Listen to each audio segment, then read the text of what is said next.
Good morning, everybody. It is June 11th. This is Bev. This is the Bev D Show.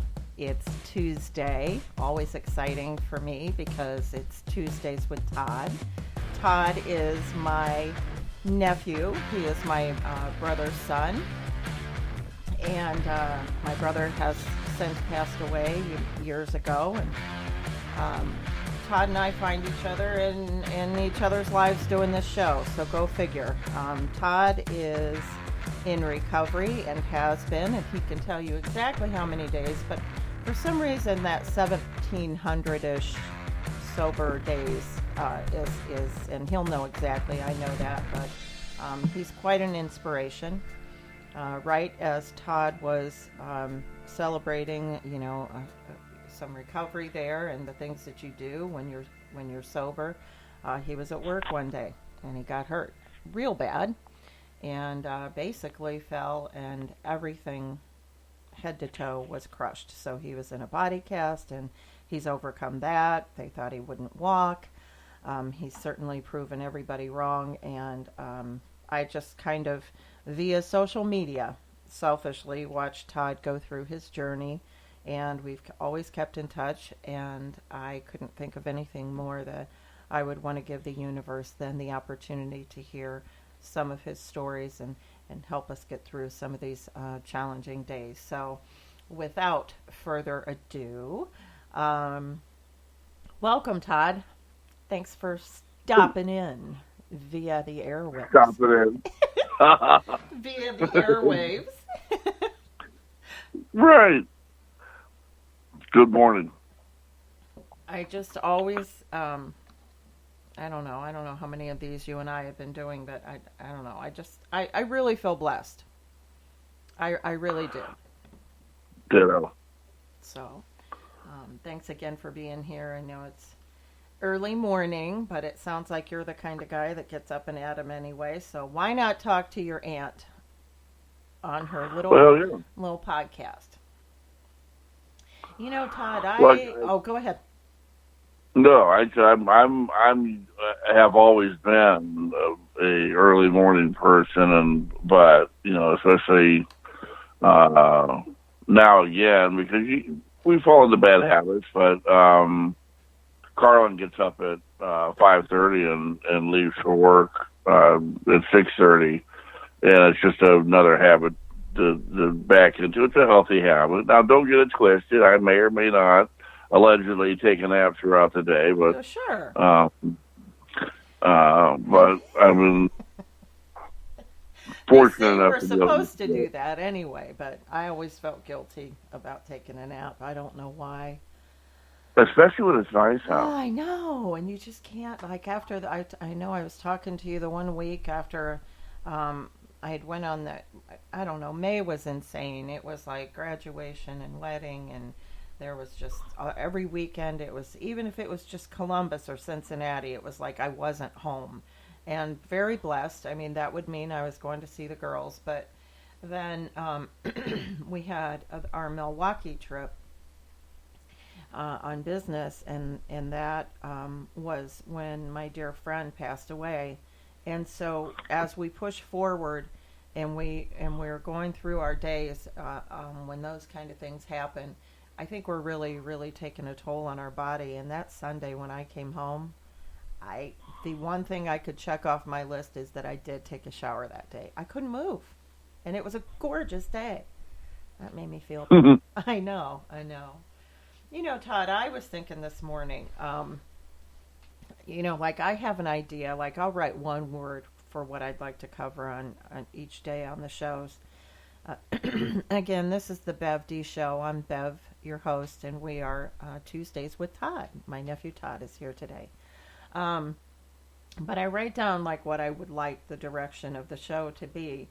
And today, as I was telling you before the show, it's just kind of switched on me.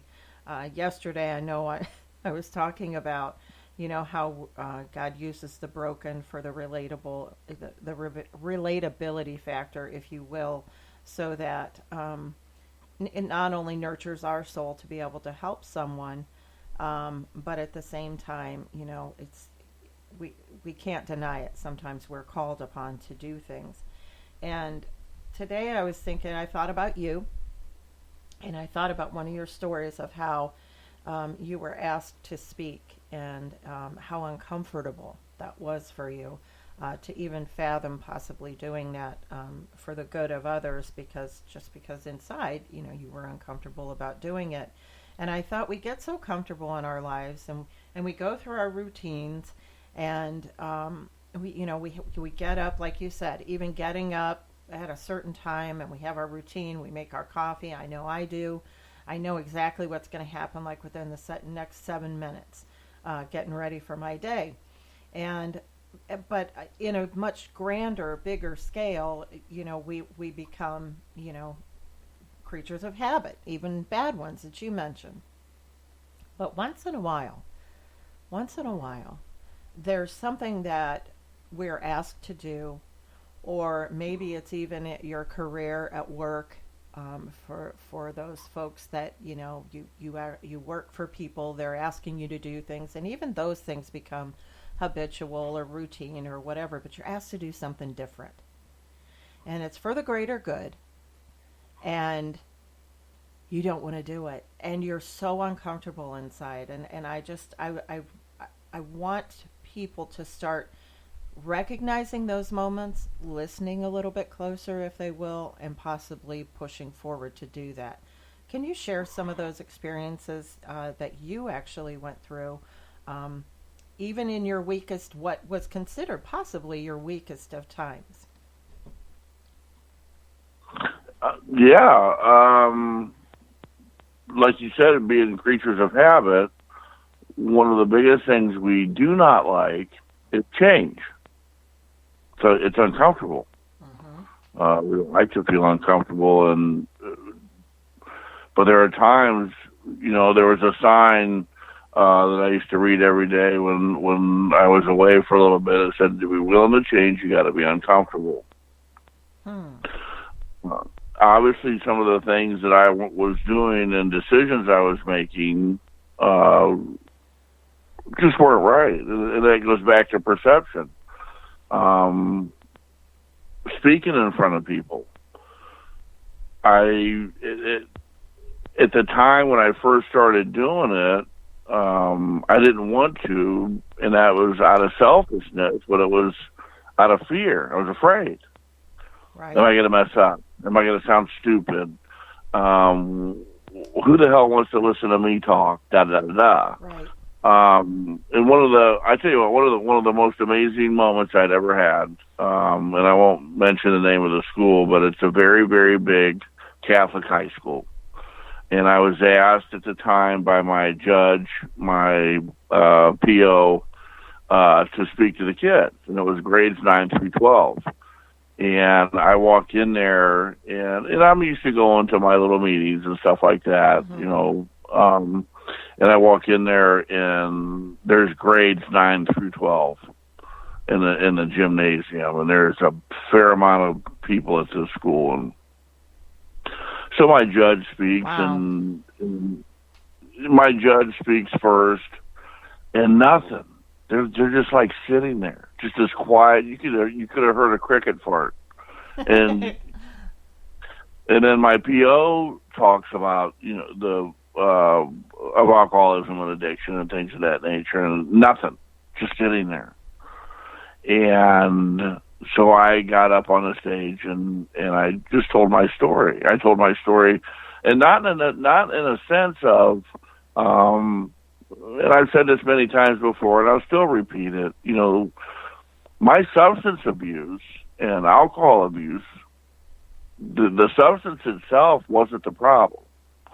And I explained to kids how I felt inside when I was in school, how I felt outside of school, how I felt when certain things in my childhood happened to me, how I felt around other people, my perception of the world at the time of that age, and told my story leading up to, how I'd become, abusing substances and alcohol.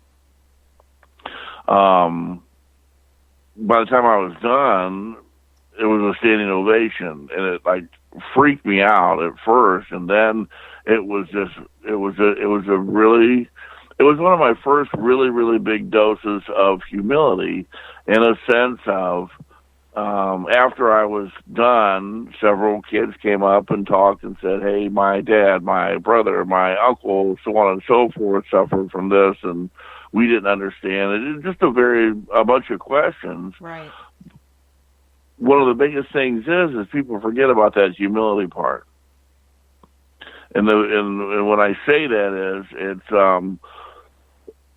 excuse me, you don't go out and do something good to tell others about it. You don't go out and say, or you're on social media, you go, just out here feeding the homeless, Right. hashtag humble. That's not how that works. It's true, though. It is. And it's like, you need a pat, then you're seeking a wrong avenue of filling a void in yourself or to make yourself feel better. Selfless acts are amazing. Some of the things, and I will say this because on the show, Carl and her girlfriend had just ran 2 weeks ago, and she's never done it before either. She actually made a bet with her rugby coach.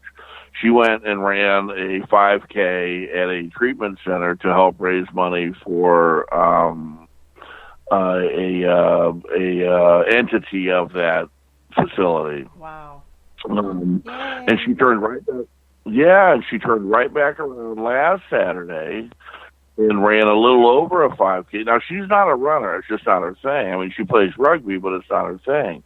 She turned right back around and ran a little over 4-mile thing for cancer research.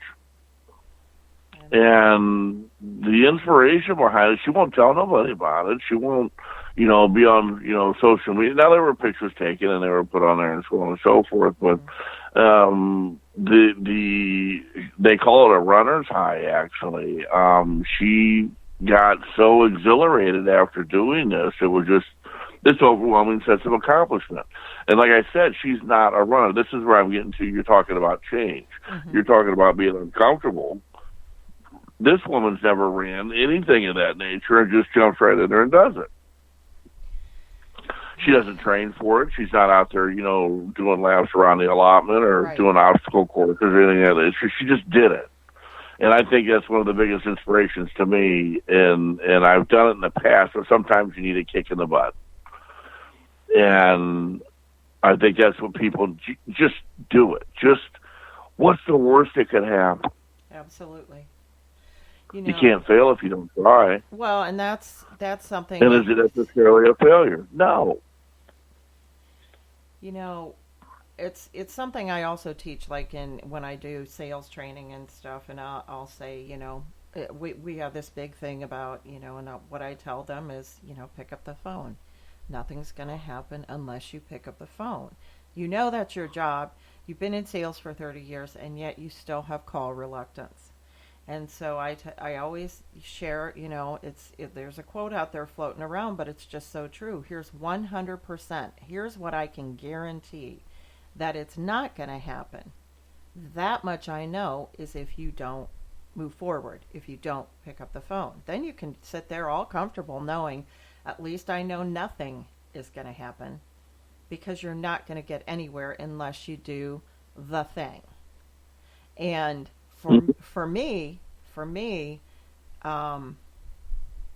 like I've said, this is a dream. I mean, and when you and I have talked about, if one person's listening or, thousands are listening, to be able to be on the airwaves in some form or fashion. I even touched on it a little bit, went to college and gave that a go, until I realized there was a lot of competition, and B, to get somewhere in the broadcasting industry, you just got to go wherever they send you. And I wasn't comfortable with doing that quite yet. I still was a homebody, wanted to be close to mom and dad. But being on, and so when you think about actually flipping that switch and doing that first show, the reason I do this, and you and I have talked